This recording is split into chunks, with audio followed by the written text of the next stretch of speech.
So, as you can see, super high budgeted podcast going on here. When you have fake green plants like this, you can tell that we mean serious business. It's the most serious of business. And honestly, when you're in the game of real estate, you are talking serious business because we're talking about something that a lot of people in their lifetime might do 1, 2, 3 times. Many people do it more than that. But we're talking serious business as this is a massive transaction that has, just by the nature of it, a bit of a shadowy path. Yeah. So as somebody who's been in real estate for 10 years now, Yep. when we're talking about that shadowy path, what experiences just right off the bat and immediately, because a lot of people are talking about real estate, a lot of people are curious about what direction should I head in personally. So you're a professional agent. Yes. What is your first, natural piece of advice for people who don't understand a real estate transaction? Well, first initial reaction that I have right now is that it doesn't matter if you've done it one time or if you've done it 12 times. The market is ever changing. So that's why it's super, super important to make sure you do your research and hire a real estate agent that is on your side, that has the finger on the pulse all the way through, and can keep up with what's happening in the market conditions, right? So I found that, first-time home buyers or someone that may be quote-unquote savvy in real estate and done it 12 times, person that's sold houses 12 times is typically irrelevant to how it's done nowadays. Okay. So I would say the very first thing is to definitely do your research on the real estate agent. You want to make sure you connect with the person too, right? I mean, you want to make sure that you're connecting with the person in an authentic way. They're just not out there to make a sale. You want to make sure that this person, the real estate agent, is totally on your side. When you're touring a house, they shouldn't be going in there selling you the house. They should be going in there and giving you advice about some of the drawbacks on the house. So I would say, first and foremost, definitely connect with a local real estate agent that you feel you trust. Do the research on them. Experience goes long, long ways. And then make sure your personality matches together. So, and it's not a scary undergoing task either. When you have someone on your side that is experienced in real estate, they make the process seamless for you, as stressful as it may be. Well, it is, and it exactly is that, an extremely stressful process, and something that when we also vet our clients. Yeah. You say they're like, well, make sure you have a real estate agent, a local real estate agent who you can get along with. There are clients in your history and our history that we've been like, hey, I don't think this is going to be a good fit. Right. Like the things you're looking for or the way you want to go about your business doesn't really match the way we conduct ourselves in business. And that's not good or bad. That's just, it doesn't fit. One of the things when I'm going through my clients and I'm like, are we going to get along? But one of the things I pitch them is, buying a house is stressful. Yes. Our job is to try to soak up as much of that stress as possible so that you can enjoy the transaction. Because buying a house, in essence, should be exciting. Oh yeah. It should be a vibrant, do you remember, whether it's your first home or your 7th home, there should be some level of excitement. And that stress is natural.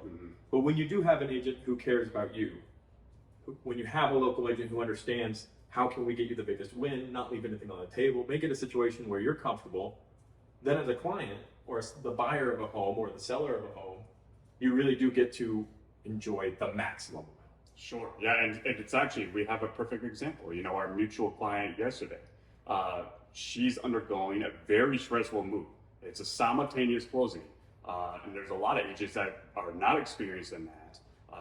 Don't even realize you can actually do that and plan it in a way to where someone buys and sells the same exact day. So they're moving out of the house and they're moving in the house within 24 hours.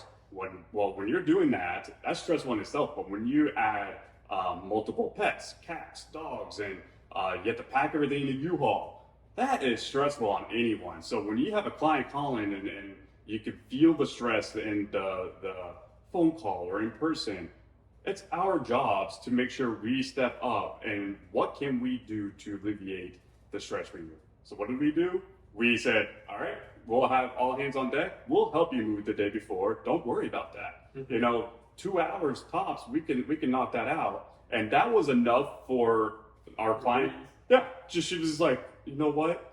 That is amazing. Thank you so much. And it takes 2 hours off of our plates, but that's what makes us shine, Harper. You know, I mean, it's just, you want to make sure that you're doing everything in your power to alleviate any stress. And that stress comes in a million different ways in a transaction, you know? So not, you don't always have to put yourself out there per se. Sometimes it's just reminding them of the big picture here, you know? Yeah, it is going to stink for 24 hours, but 2 weeks from that point, you're in your new home, you're happy, you're where you want to be, you have a nice pool, backyard to enjoy all that, and it's just that little reminder sometimes is all it takes. So it's learning how to get a good feel of the energy of the client. Truly is what makes an experience and a great agent shine. So.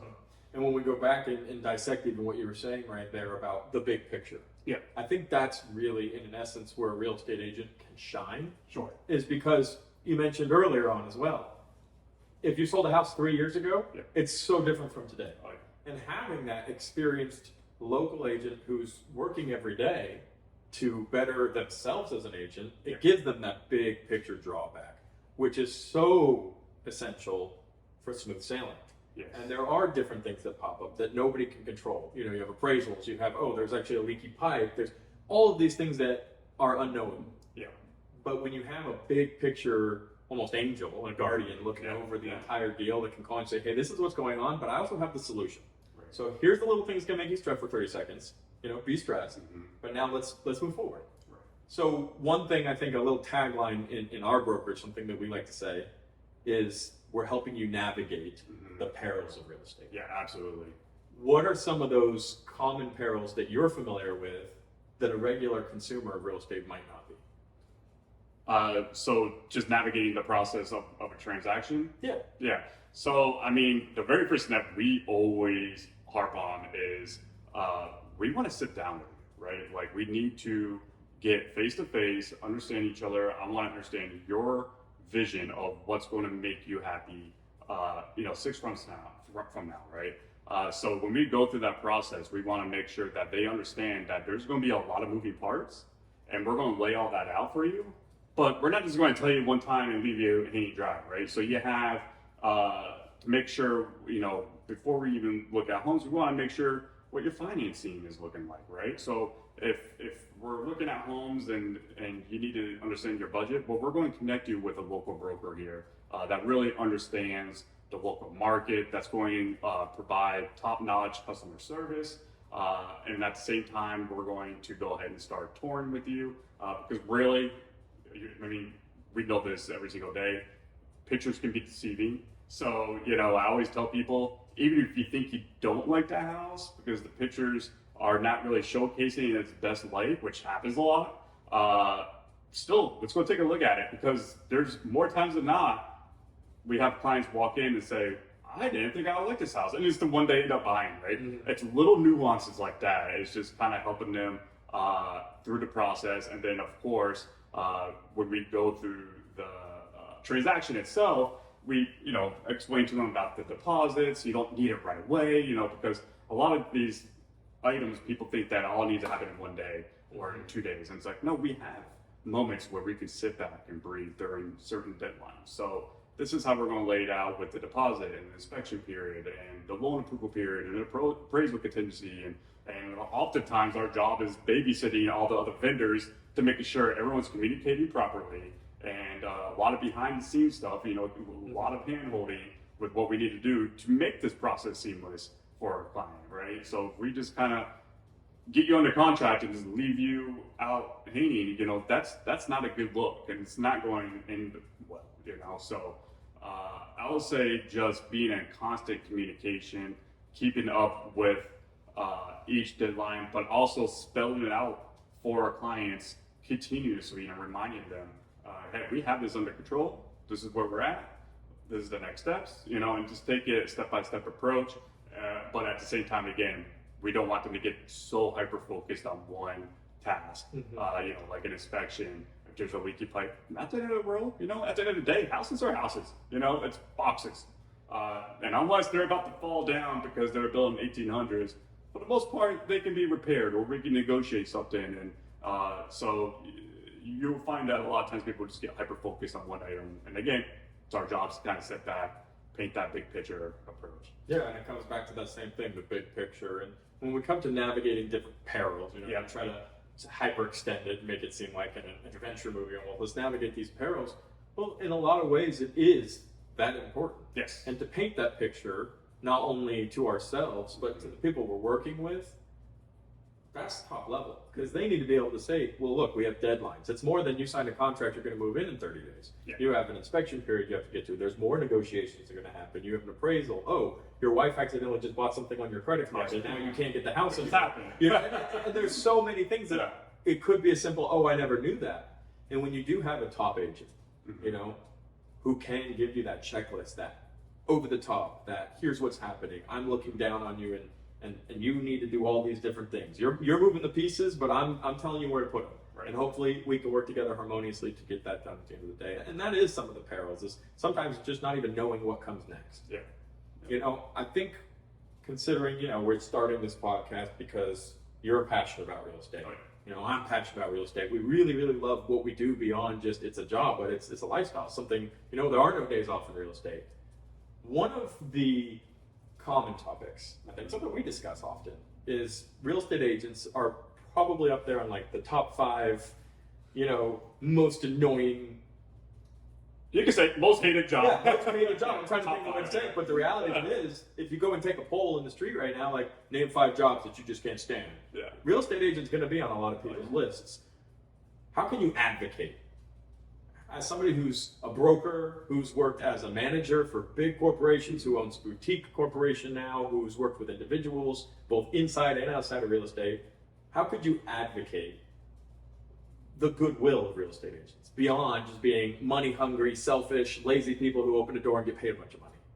Well, the truth is, unfortunately, there are some bad eggs, that kind of provide that, vision or image of realtors are not good. All we do is open up doors and make lots of money. And the fact of the matter is, only 10% of the agents really do most of the work, and that's because of their reputation, right? So in today's environment, what's really nice, what I always recommend people is when you're researching the agent, there's interviews everywhere, right? I mean, like that's the beautiful part about the modern technology.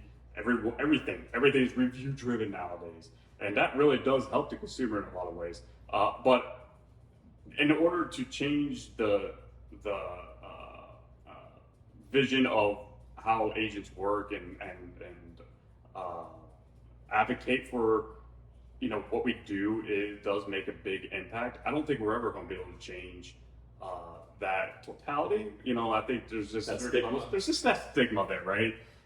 But as an individual agent or an individual brokerage, it all boils down to reputation. Most of our clients are all word of mouth referrals, repeat customers, and I think just by us being so proactive, providing value without even being asked to, that's what's going to break the mold, right? So, and I think it's really easy for a lot of people to kind of sit back and say that about real estate agents, but I think throughout my whole inner circle, your inner circle, I don't think anyone really thinks that of us when they know us, right? I think it's just one of those easy punching bags that you see online a lot of times. But that can ultimately spread to miscommunication or misunderstanding, which is why I do think when you do try to become, which is I think a goal for your brokerage, for the brokerage I work for, of us in an essence to become a staple in that community. Yes. So when people do see our merchandise or our faces or us out working and showing houses, they think, oh, those are good real estate agents. 100%.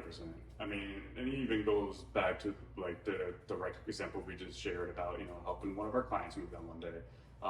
And we do that on almost every transaction, right? I mean, it's one of those things that's when there's always going to be hurdles that we have to get over in transactions. But, we don't fret on that. We come up with a solution right on the spot, so that way it's like, hey, this occurred, but this is our options. This is what we need to do. And just providing that value just goes long ways. And that does come naturally. I mean, that's the beautiful part about living in the Daytona Beach area. I mean, we have such a tight-knit community, and our main objective is to showcase that we will do whatever it takes to alleviate your stress, right? And that goes beyond to just opening doors for you. I mean, really, I always joke, I'm like, opening doors and showing houses, that's not even the work part of it, you know? I mean, that's the fun bit. It is, it's the fun bit, and that's not even, it's such a small percentage of what we actually do day in and day out, what we're actually trying to focus on in terms of representing our clients the proper way. But yeah, I mean, I think it's just trying to provide as much value as possible, you know, every day. And I think that does build, that's something that we, when we're asking ourselves, hey, we're sitting around in the office, how can we grow our clientele? Which is obviously the goal. You know, we want to sell houses, we want to get out there, we want to become a staple in the community. Well, how do we do that? And that's what we always come back to is, well, how are we providing value? Mm-hmm. How is the open houses and the individual work we're doing for clients providing value, or for people who are doing research in an area? And then beyond that, how are we providing value to the community? Yeah. How are we getting involved? How are we more than just people who go to work and go home? But how does that extend beyond the office walls and beyond the computer and all the flyers and Instagram posts?